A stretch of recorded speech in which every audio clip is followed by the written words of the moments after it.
You know, usually when we think about defending a house, the strategy is pretty straightforward. Right. It's very tangible. Exactly. Yeah. It's almost entirely physical. Like you lock the front door, you install a heavy-duty deadbolt, maybe you put an alarm system on the windows. Right. Or you build a tall, sturdy fence around the perimeter. Yeah.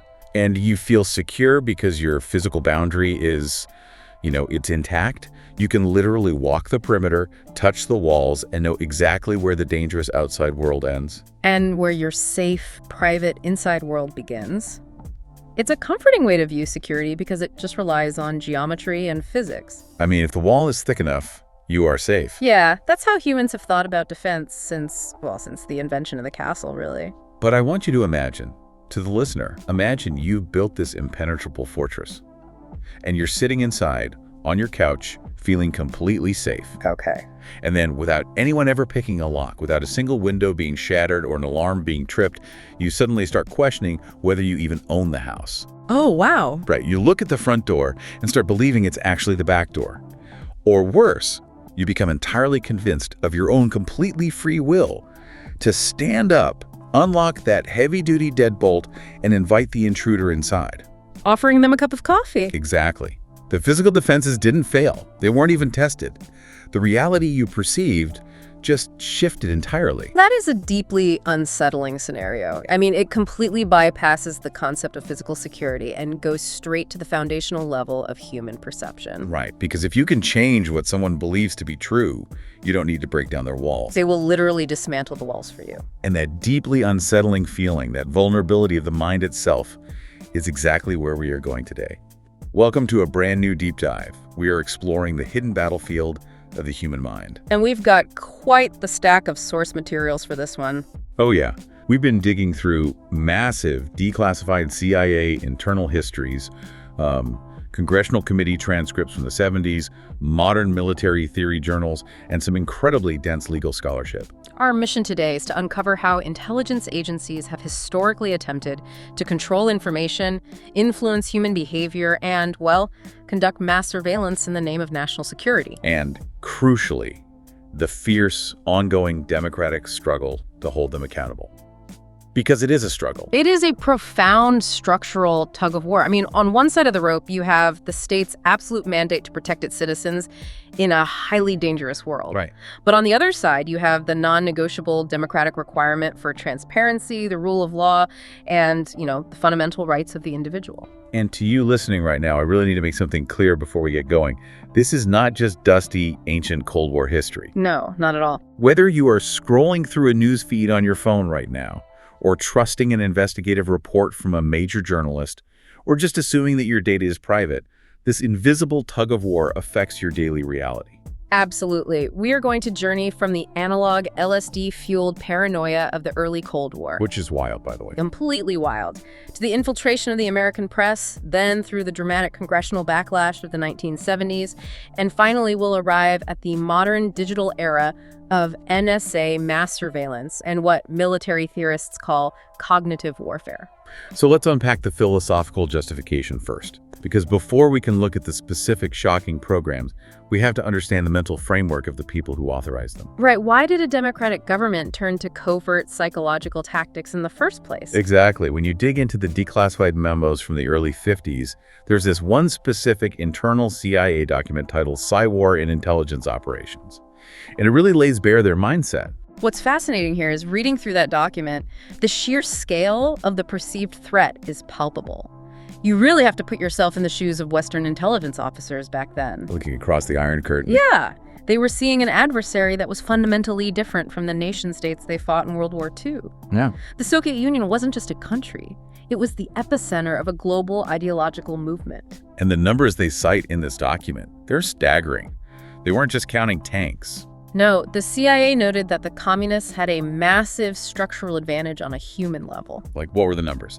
85 global parties. 85 global communist parties, 30 million card-carrying members worldwide, hundreds of thousands of full-time activists, and countless state-backed front organizations. Like labor unions, student groups, that sort of thing. Exactly. It was a highly centralized ideological machine built to wage a political war. So that realization forced a massive paradigm shift within the CIA. They recognized that traditional intelligence, just collecting facts about troop movements wasn't enough.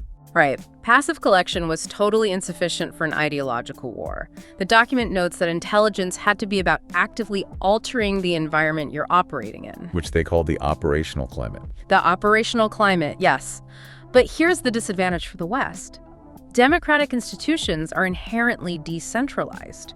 They're messy. Right. You can't have a state-run truth ministry in a free society without destroying your own values. Which created a massive strategic dilemma. If you can't fight an overt political war, how do you compete? And the memo basically says, well, we have to go underground. Exactly.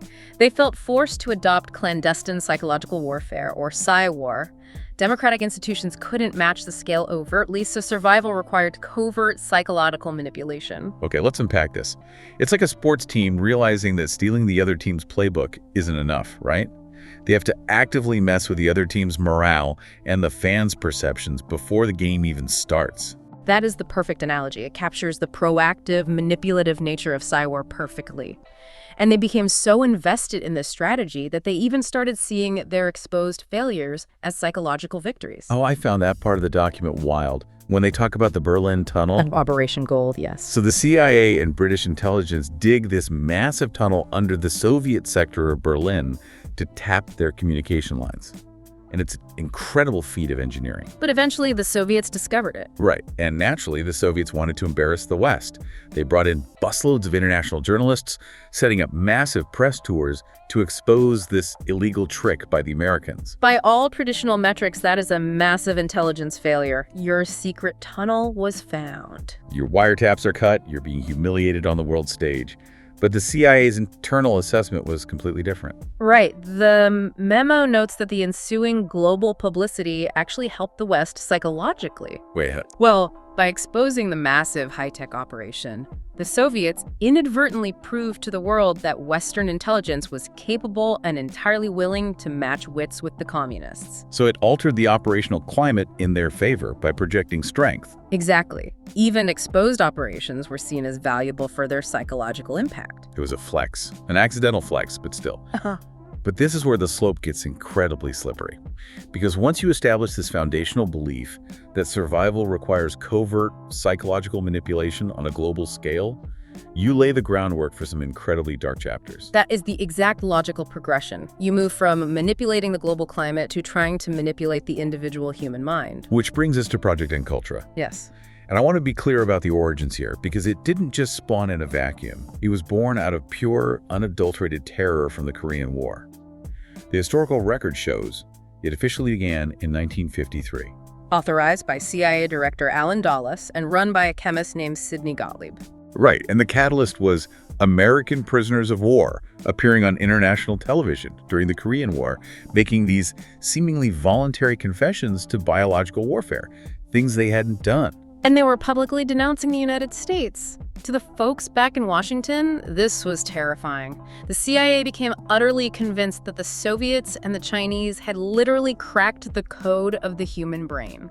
They thought brainwashing was a real, scientifically mastered reality. The fear was existential. They wanted to know, could the Soviets take an American operative, brainwash them to forget their allegiance, and program them to assassinate an American leader? The Manchurian Candidate scenario. Exactly. And conversely, could the CIA figure out how to do that to Soviet spies? But the avenues they took to find these answers are just incredibly disturbing. They didn't start from scratch. They looked backward to see who else had tried to break the human mind. And that connects MKUltra directly to Operation Paperclip. Yes, Operation Paperclip. That was the covert program to recruit former Nazi scientists after World War II, mostly for rocketry, but they didn't just recruit physicists.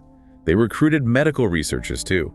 The CIA actively looked at the medical experiments conducted in concentration camps like Dachau, where Nazi doctors had used mescaline on prisoners trying to break their will. Right.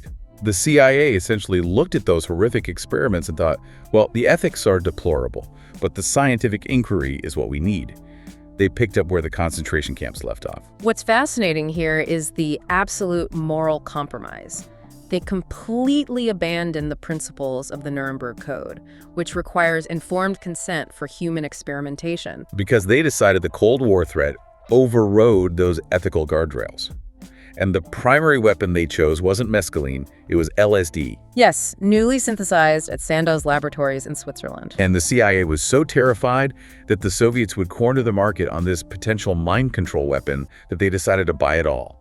The agency literally purchased the entire global supply of LSD from Sandow's for $240,000. Which is millions in today's money. Right, so now Gottlieb is sitting on a massive stockpile of a reality-altering hallucinogen. And this is where the methodology breaks down into sheer recklessness. You can't conduct clandestine mind control research in a traditional university hospital. So they targeted unwitting subjects, people on the margins of society. The documents brutally referred to them as people who could not fight back. Mental patients, prisoners, addicts, prostitutes. Wait, so they just bought the world supply of LSD and started slipping it into people's morning coffees? How did top officials think this wild experimentation wouldn't completely backfire or destroy lives? Well, the rationalization was mission-driven. Gottlieb theorized that because the immediate hallucinogenic effects of LSD were temporary, it could be the perfect covert weapon. Like slipping it into a foreign leader's water glass. Exactly, to make them erratic during a speech. And to test this, they didn't just use marginalized people, they tested it on their own agents. Surprise acid trips became an occupational hazard at the CIA. Like, you'd be at a staff retreat, and suddenly the walls start melting because your boss wanted to see if you'd reveal secrets. Precisely. But LSD was just too unpredictable. You can't control a hallucination.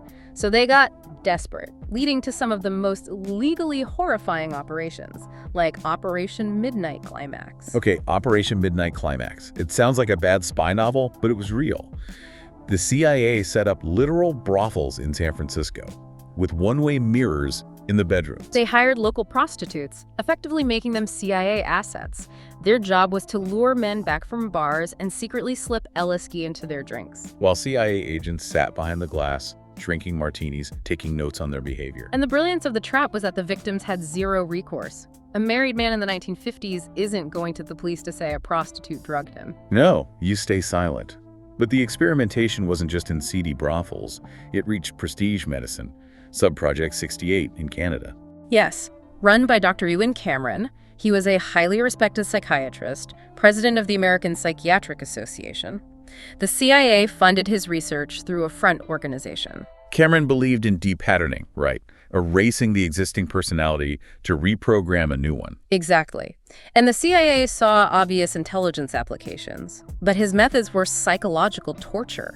He used massive doses of LSD and paralytic drugs so patients couldn't move. And he'd put them in drug-induced comas for weeks in sensory deprivation. While employing psychic driving. Which was putting speakers under their pillows and playing tape loops of a single statement, hundreds of thousands of times. Trying to hardwire a new message into the brain. The results were devastating. People lost decades of memories, forgot how to talk, didn't recognize their own children. The CIA essentially subsidized the destruction of dozens of innocent lives. And it even struck their own military apparatus, the tragedy of Dr. Frank Olson. Yes, Frank Olson was an army biochemist working on biological weapons. He experienced a profound moral crisis about the work and expressed doubts to his superiors. In 1953, a top-level biochemist wanting out of a classified program is a massive security risk. So, at a joint CIA-Army retreat, Sidney Gottlieb secretly slips a massive dose of LSD into Olson's drink. Over the next few days, Olson plunged into severe paranoia, believing the CIA was going to silence him.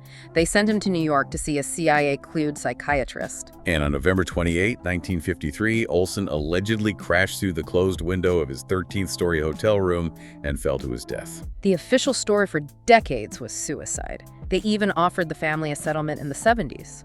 But the family exhumed his body in 1994, and a forensic pathologist found severe cranial injuries that occurred before the fall. The medical examiner changed the cause of death to homicide. The evidence strongly indicated he was knocked unconscious and thrown out the window. It's chilling. An agency operating entirely in the dark, turning its weapons inward. If we connect this to the bigger picture, this is what happens when a clandestine agency operates with a blank check and zero public accountability. In the cover-up. In 1973, with Watergate exploding, CIA Director Richard Helms panicked and ordered the complete destruction of all MKUltra files. They fired up the shredders. The only reason we know anything is because some financial documents were stored in the wrong building. And decades later, when victims tried to use the Freedom of Information Act, The CIA used those destroyed files to their advantage in court with the mosaic effect. Right, the mosaic effect. They argued that even releasing a harmless receipt could let a foreign agency piece together a larger classified mosaic of operations. And the Supreme Court agreed in 1985, shielding them from full transparency for decades. But eventually, the CIA realized LSD was just too unpredictable for mind control. You just make people psychotic. So they pivoted. I mean, why spend millions trying to painfully rewire a single human mind in a basement when you can control millions of minds with the morning paper? Exactly. The battleground shifted from psychopharmacology to mass communication. Reality is what you are told is happening. Which brings us to Operation Mockingbird. Initiated in the late 40s and early 50s by Frank Wisner and Cord Meyer, the goal was to influence foreign and domestic media. The scale of the infiltration was breathtaking. Wisner recruited Philip Graham of the Washington Post. And it wasn't just the Post. They eventually had influence over 25 major newspapers and wire agencies. They colluded with media titans like William S. Paley at CBS and Henry Luce at Time Life. Here's where it gets really interesting, though. They didn't just plant fake stories in obscure pamphlets. They essentially turned the free press, the very institution meant to hold power accountable, into an unacknowledged arm of the state. It's insidious. The methodology relied on laundering information. Let's say the CIA wants to frame a leftist movement in South America as a violent Soviet insurgency. So a CIA handler drafts a fabricated intelligence report. Right. They give it to a witting, friendly reporter at a major paper who cites anonymous intelligence sources. The paper publishes it on the front page. Then the major wire services like AP or Reuters see this massive scoop and syndicate it. And within 24 hours, that single CIA-authored narrative is reprinted in hundreds of local newspapers worldwide. The origins of the lie are completely washed away. It creates a massive echo chamber of CIA-approved narratives. And they funded cultural fronts, too. The National Student Association, international magazines. They even secretly funded the Hollywood production of Animal Farm in 1954, altering the ending to be more explicitly anti-communist. They were rewriting literature to serve state interests. But you can't keep an operation of that magnitude secret forever. The unraveling started with Ramparts magazine, a scrappy Catholic magazine out of San Francisco in 1967. Ramparts caught wind that the National Student Association was receiving massive cash from CIA front foundations. They prepared an expose. And the CIA's response wasn't a polite denial. They launched a brutal smear campaign directed by Edgar Applewhite to blackmail and destroy the magazine. Applewhite admitted to using all sorts of dirty tricks, investigating the editors' personal lives, pressuring financial backers to bankrupt them, using the immense power of the federal government to destroy a journalistic enterprise for telling the truth. But Ramparts published it anyway, blowing the lid off the covert funding. This raises an important question. By trying to protect American democracy from communism, Mockingbird actively subverted the democratic free press. They burned the village to save it. And many of these journalists weren't coerced. They willingly participated because they shared the same existential fears and elite backgrounds as the CIA. Which shows how easily supposedly independent institutions can be co-opted when the elite classes share the same worldview. But secrets have a shelf life. By the mid-1970s, post-Watergate, the public and the press had had enough. It was time for a reckoning. The congressional investigations of the 1970s represent the democratic system trying to fight back. Triggered by Seymour Hersh's 1974 New York Times article exposing illegal CIA domestic surveillance on thousands of American citizens. The public outrage forced the House of Representatives to form a committee. But the first chairman, Lucien Nedzi, turned out to have been secretly briefed by the CIA over a year prior about some of these abuses, and he did nothing. He was complicit in the cover-up. So he's ousted, and Otis Pike takes over. But now the committee has just 6 months to investigate 3 decades of intelligence apparatus secrets. And the Ford White House, led by Henry Kissinger, launches a massive counteroffensive to stall them. They use the dribble treatment. The dribble treatment. Explain that, because it's bureaucratic warfare. When Pike subpoenaed documents, the White House wouldn't refuse outright. They'd say every page needs line-by-line review, weeks go by, then they deliver boxes where 90% of the text is blacked out with marker. Releasing documents too slowly, heavily redacted, running out the clock. Kissinger point-blank refused to turn over internal memos, claiming executive privilege. It got so bad that the committee drafted a resolution to hold Kissinger in contempt of Congress. But despite all the stonewalling, The Pike Committee drafts a damning final report in January 1976, concluding the intelligence agencies were dangerously out of control. But the executive branch had one final card. They lobbied the full House of Representatives, arguing that releasing the report would gravely damage national security. They played the fear card, and it worked. The White House successfully lobbied the full House to block the release of their own committee's report. The legislative branch surrendered its oversight authority. But then, journalist Daniel Shore leaks the report to the Village Voice. And this is where the irony peaks. Confronted with a leaked report detailing massive abuses, did Congress pass laws to rein in the CIA? No. They spent months investigating Shore, the whistleblower. They threatened him with contempt, while the executive branch deflected the findings. So what does this all mean? Well, the executive branch weaponized the concept of national security and classification to evade democratic checks and balances. The Pike Committee proved that a secret intelligence apparatus is fundamentally difficult to govern within an open republic. Congress tried to be the referee, the executive hit the ball, and Congress investigated the whistleblower instead of the rule breakers. It's a grim lesson, but that tension didn't vanish. No. It just evolved. Right. The Pike Committee tried to put a leash on the intelligence community, and it did lead to the FISA courts in 1978. But after 9/11, the justification for secrecy returned with a vengeance. And the tools shifted from analog wiretaps to massive digital vacuums. We're looking at legal scholarship on NSA surveillance post 9/11. The NSA began collecting massive amounts of data on American citizens, who you called location data, email headers. And while domestic laws like FISA were supposed to regulate this, they proved insufficient. They became rubber stamps. It feels like we swapped the LSD and the bribe journalists for giant server farms. The technology changed, but the instinct to collect everything hasn't. Precisely. And this legal scholarship introduces a new angle: international law. The U.S. is legally bound by the International Covenant on Civil and Political Rights, or ICCPR, specifically Article 17, which guarantees the human right to privacy. The argument is that massive bulk NSA data collection isn't just a constitutional issue, it's a violation of international human rights. We have to unpack the shift from targeted intelligence to bulk collection. Privacy isn't just about hiding secrets. It's a foundational human right necessary for a functioning democracy. Right, because of the panopticon effect.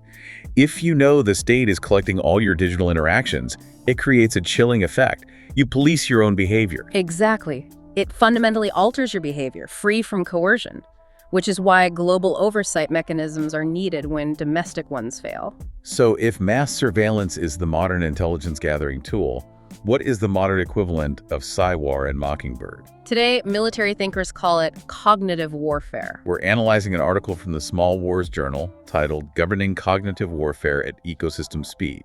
And they argue that adversaries now shape public reality at speeds Washington can't match. Meaning now hardens into public reality faster than the government can schedule a meeting. By the time a factual correction is issued, millions have internalized the disinformation. So the authors argue the U.S. must institutionalize cognitive warfare at ecosystem speed. They propose a National Cognitive Security Center anchored to the National Security Council. They want to deploy massive, rapid response influence campaigns across the internet. Now, they do acknowledge the gravity fields of past failures. Volatile presidential attention, interagency fragmentation, and the risk to democratic legitimacy. They know a centralized center will be accused of state-sponsored propaganda. To prevent another Mockingbird-style overreach, they propose guardrails that accelerate. Clear statutory boundaries that prohibit targeting domestic political speech, arguing that clear rules actually allow operators to act faster without freezing in legal ambiguity. But wait, are we just trying to rebrand Operation Mockingbird? If we create a centralized center to fight narrative wars, how do we guarantee it doesn't eventually turn its focus inward on us? What's fascinating here is the tension between speed and restraint. The military argues that delay is terminal in modern cognitive warfare. If a deepfake drops and you wait 3 days for legal clearance, you've lost the war for public perception. But democratic oversight is intentionally slow and deliberative. It's a feature, not a bug. I see the logic, but the theorists argue we'll lose the information war to authoritarians. Can a free society design institutions capable of achieving coherence at the maximum speed democracy allows without sacrificing the very liberties they are trying to protect? Given the history of the Pike Committee, where guardrails get dismantled the second panic sets in, healthy skepticism is mandatory. Absolutely. We've traveled from the CIA's early belief that the Cold War required psychological manipulation, through the dark extremes of MKUltra and the media control of Mockingbird. We saw the democratic system try to fight back with the Pike Committee, only to be stonewalled. And we've seen how this exact same tension plays out today, whether it's the NSA vacuuming up our data or military strategists trying to figure out how to govern cognitive warfare at internet speed. The battlefield has simply shifted inside our own minds. To you listening, your mind, your data footprint, and the news you consume are the modern battleground. The health of a democracy relies on citizens maintaining a healthy skepticism of both the information they receive and the agencies operating in the shadows to protect them. The physical house may be secure, but the doors to perception are always under assault. Exactly. I want to leave you with a profound question to mull over. If authoritarian regimes can control information and manipulate narratives instantly, and democracy inherently relies on slow, transparent deliberation, is the vulnerability of our minds and our media simply the necessary, unavoidable tax we must pay to live in a free society?